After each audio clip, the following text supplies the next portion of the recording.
ब्राह्मण समाज एकजुट होकर समाज के विकास और उत्थान के लिए काम करेगा। समाज की कुरीतियों को दूर करने के लिए लोगों के बीच जाकर जागरूक भी करेगा। इसके लिए 23 जून को सूर्य सदन में विप्र चिंतन कार्यक्रम का आयोजन किया जाएगा। इस चिंतन शिविर में आगरा, अलीगढ़, हाथरस सहित आसपास जिलों से 1000 से अधिक लोग भाग लेंगे। त्रयोदशी संस्कार को सूक्ष्म रूप से ही किया जाने के साथ विभिन्न बिंदुओं पर चिंतन व उन्हें अमल में लाने के लिए रणनीति तैयार की जाएगी।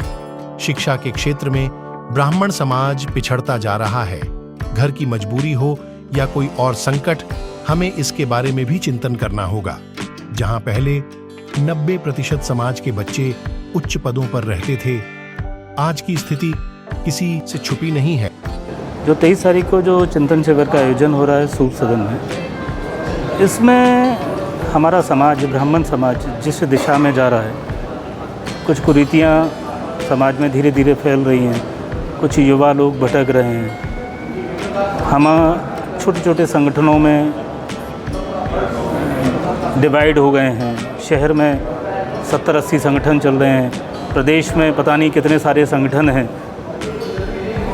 मैं उन सभी संगठनों को कोई एक जोड़ने की कोशिश नहीं कर रहा हूँ, लेकिन मेरा इतना अनुरोध ज़रूर है कि जितने भी संगठन इस शहर में, समाज में चल रहे हैं, वो सब लोग एक मंच पर आकर बैठें और बैठकर ये चिंतन करें कि हम समाज के लिए क्या और अच्छा कर सकते हैं, अपने युवा साथियों के लिए क्या अच्छा कर सकते हैं, आने वाली पीढ़ी को हम क्या दे सकते हैं। इसके लिए एक चिंतन शिविर का आयोजन है। ये चिंतन शिविर राजनीतिक नहीं है, इसमें हमने किसी भी राजनीतिक पार्टी के किसी भी माननीय को निमंत्रण नहीं दिया है। कोई आता है उसका स्वागत है, किसी भी पार्टी से कोई आता है उसका स्वागत है, एज ए ब्राह्मण कोई आता है, एज ए विप्र बंधु कोई आता है उसका स्वागत है। लेकिन चिंतन सिर्फ समाज के लिए है। हम अपने समाज को कैसे संगठित करें, कुरीतियों को कैसे दूर करें। ये है कि जो इस समय स्थितियां हैं वो हमारे बिल्कुल भी अनुकूल नहीं जा रही हैं। हम राष्ट्रवाद से लेके भारत स्वतंत्र हुआ जब से आज तक जो हमारा योगदान है, उस योगदान का कोई मतलब नहीं रहा है।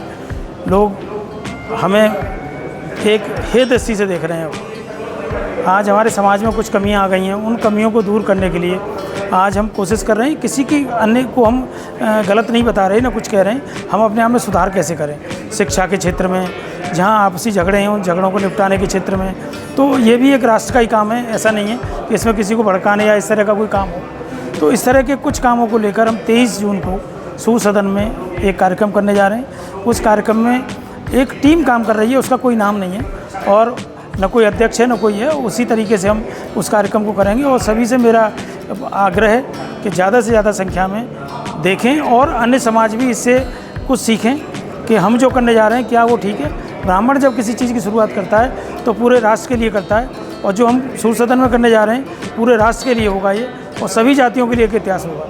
कि 23 तारीख को सूर्य सदन में जो कार्यक्रम होने जा रहा है सभी विप्र समाज के लोग उसमें एकत्रित हों। और मुझे अच्छा लगा कि चूंकि ये विप्र समाज का कार्यक्रम है, इसलिए मैं समाज के सभी लोगों से, मैं खुद भी और समाज के सभी लोगों से अपील करता हूं कि अपने अपने परिवारों के संग उस चिंतन शिविर में आएँ। क्या बिंदु हैं, क्या एजेंडा होगा, उस पर हम सभी लोग चिंता करेंगे। और ये विषय नहीं है कि सूर्य सदन को भरा जाए, सूर्य सदन के बाहर कितने लोग हों, सूर्य सदन के अंदर कितने लोग हों। बस ये विषय सबसे बड़ा है कि वहाँ पर जितने लोग भी हों, उस चिंतन शिविर में जो भी हमको बुजुर्गों द्वारा, विप्रों द्वारा समझाया जाए, उसको हम लोगों तक नया पहुँचाने का और लोगों तक अवेयरनेस लाने का एक काम करें समाज के द्वारा। समाज को एक करने की बात है और समाज को एक तरफ लाकर उस विषय में कैसे समाज आगे बढ़े, शैक्षिक रूप में, व्यावसायिक रूप में, या हर तरीके से कैसे समाज आगे बढ़े, उसको लेकर एक चिंतन शिविर का आयोजन किया जा रहा है। और उस चिंतन शिविर में युवाओं की भागीदारी ऑब्वियस ही बात है कि वो ज़्यादा होनी चाहिए। और हम लोगों की, हमें जो टारगेट दिया गया एक तरह से, या हमने स्वयं ने लिया है कि भाई संख्या बल ज़्यादा होना चाहिए, जिससे ज़्यादा से ज़्यादा लोग आएँ और ज़्यादा से ज़्यादा लोगों की जो समस्याएँ हैं वो निकल कर आएँ और उस पर हम चिंतन करें और आगे उन चिंतन का जो समाधान है, उस समस्याएँ हैं उसका समाधान करें। सभी लोग एक मंच पर आएँ। जहां भी समाज की परशुराम जयंती निकलती है या अन्य कार्यक्रम हो, बढ़ चढ़कर हिस्सा लेना होगा। ब्राह्मण समाज के लोगों पर पूरे प्रदेश में झूठे मुकदमे लग रहे हैं, उनकी हत्याएं हो रही हैं। इस पर एक आंदोलन की रूपरेखा बने ताकि शासन प्रशासन तक इसकी गूंज हो सके। बृजभूषण, आगरा अपडेट।